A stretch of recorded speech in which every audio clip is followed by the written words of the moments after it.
Sebelum membahas lebih jauh mengenai manajemen penanganan bencana sosial dalam hal ini konflik sosial, terlebih dahulu kita harus tahu apa sih itu konflik sosial. Jadi, konflik berasal dari bahasa Latin, kon yang berarti bersama dan fligere yang berarti tabrakan atau benturan. Pada umumnya, istilah konflik sosial itu mengandung suatu fenomena pertengkaran, pertikaian atau pertentangan antar pribadi melalui kelas sosial sampai pada pertentangan dan peperangan internasional. Dalam penanganan konflik ada 3 fase, yaitu prabencana, intrabencana, dan pasca bencana.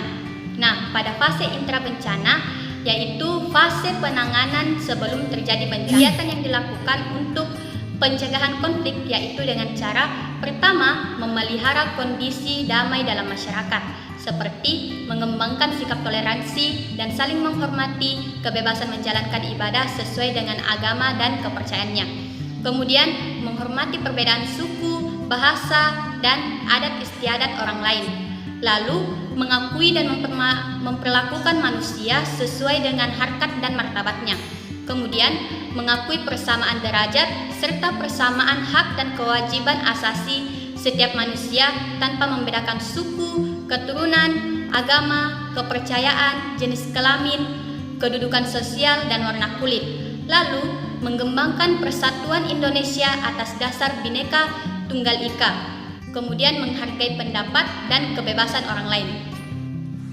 Yang kedua, mengembangkan sistem penyelesaian perselisihan secara damai.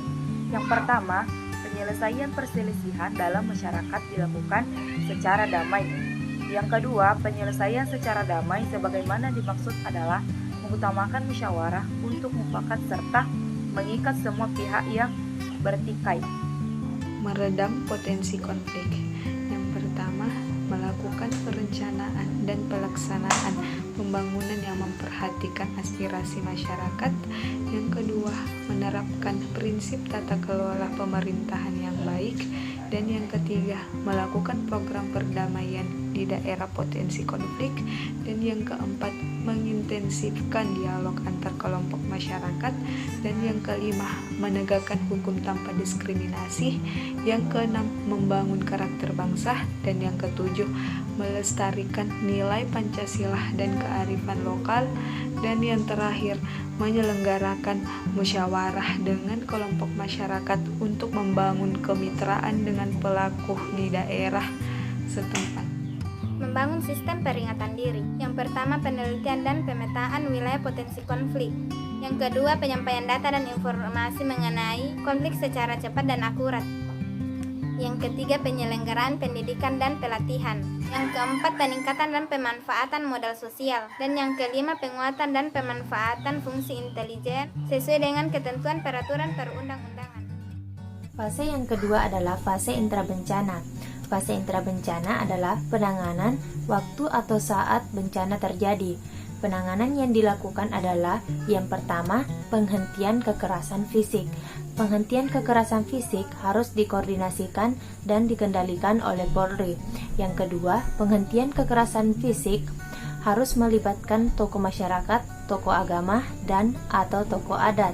Nah, yang ketiga, penghentian kekerasan fisik harus sesuai dengan ketentuan peraturan perundang-undangan. Kemudian, penanganan yang dilakukan pada fase intrabencana adalah penetapan status keadaan konflik. Status keadaan konflik ini terdiri atas skala kabupaten atau kota, skala provinsi, dan skala nasional. Untuk status keadaan konflik skala kabupaten atau kota adalah apabila terjadi eskalasi konflik dalam suatu daerah atau wilayah kabupaten atau kota dan memiliki dampak hanya pada tingkat kabupaten atau kota itu sendiri. Untuk status keadaan konflik skala provinsi, bila terjadi eskalasi konflik dalam suatu daerah atau wilayah kabupaten atau kota dan atau beberapa kabupaten atau kota dalam suatu provinsi itu dan memiliki dampak sampai tingkat provinsi. Lalu, untuk status keadaan konflik skala nasional itu apabila terjadi eskalasi konflik yang mencakup suatu daerah atau wilayah kabupaten atau kota dan atau beberapa provinsi dan memiliki dampak secara nasional. Yang ketiga, tindakan darurat penyelamatan dan perlindungan korban. yang meliputi penyelamatan, evakuasi, dan identifikasi korban konflik secara cepat dan tepat, pemenuhan kebutuhan dasar korban konflik, pemenuhan kebutuhan dasar pengungsi termasuk kebutuhan spesifik perempuan, anak-anak, dan kelompok orang yang berkebutuhan khusus, perlindungan terhadap kelompok rentan, upaya sterilisasi tempat yang rawan konflik, penyelamatan sarana dan prasarana vital, penegakan hukum, pengaturan mobilitas orang, barang, dan jasa dari dan ke daerah konflik, serta penyelamatan harta benda korban konflik. Kemudian, 4. Bantuan penggunaan dan pengerahan kekuatan TNI.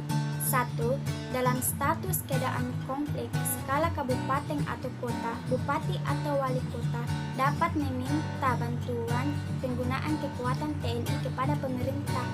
2. Dalam status keadaan konflik skala provinsi, gubernur dapat meminta bantuan penggunaan kekuatan kepada pemerintah. 3. Dalam status keadaan konflik skala nasional, Presiden berwenang mengerahkan kekuatan TNI setelah berkonsultasi dengan pimpinan DPR. 4. Bantuan penggunaan dan pengerahan kekuatan TNI sebagaimana dimaksud di atas harus dilakukan sesuai dengan ketentuan peraturan perundang-undangan. Fase yang ketiga adalah fase pasca bencana, di mana fase penanganannya setelah terjadi bencana. Penanganan yang dilakukan adalah yang pertama rekonsiliasi, seperti perundingan secara damai, pemberian restitusi, pemanfaatan, rekonsiliasi sebagaimana dimaksud di atas dapat dilakukan dengan pranata adat atau pranata sosial atau satuan tugas penyelesaian konflik sosial. Fase yang kedua yaitu fase rehabilitasi. Yang pertama, pemulihan psikologis dan korban konflik dan perlindungan kelompok rentan. Yang kedua yaitu pemulihan kondisi sosial, ekonomi, budaya, keamanan, dan ketertiban. Yang ketiga yaitu perbaikan dan pengembangan lingkungan dan atau daerah perdamaian. Yang keempat yaitu penguatan relasi sosial yang adil untuk kesejahteraan masyarakat. 3. Rekonstruksi. A. Pemulihan dan peningkatan fungsi pelayanan publik di lingkungan dan atau daerah pasca konflik. B. Pemulihan dan penyediaan akses pendidikan, kesehatan, dan mata pencaharian. C. Perbaikan sarana dan prasarana umum daerah konflik. D. Perbaikan berbagai struktur dan kerangka kerja yang menyebabkan ketidaksetaraan dan ketidakadilan, termasuk kesenjangan ekonomi. E. Perbaikan dan penyediaan fasilitas pelayanan pemenuhan kebutuhan dasar spesifik perempuan, anak-anak, lanjut usia, dan kelompok orang yang berkebutuhan khusus. F. Perbaikan dan pemulihan tempat ibadah.